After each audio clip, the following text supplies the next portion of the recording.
Okay, so what's up, you guys? Is Arise something that I can do long term? Yes, the answer is yes. You can do Arise long term, and two reasons why I say that. So I signed up for Arise in 2013, and I never went forward with it.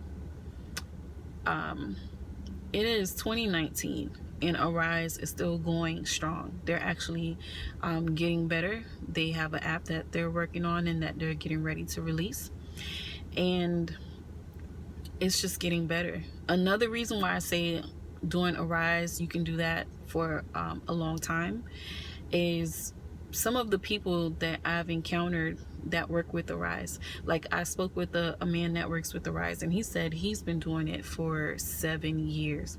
I was like, wow, you've been doing it this long? So really, if you're thinking about, should I join Arise? Is this going to be a long-term thing? Can I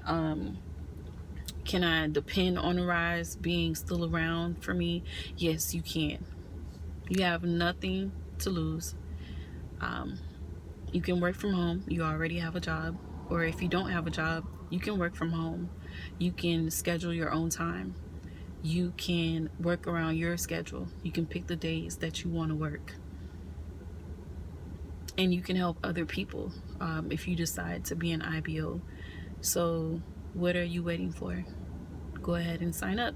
So if you need help or assistance, I do have some links below that you can click on according to your needs, and I'll be happy to help you get started.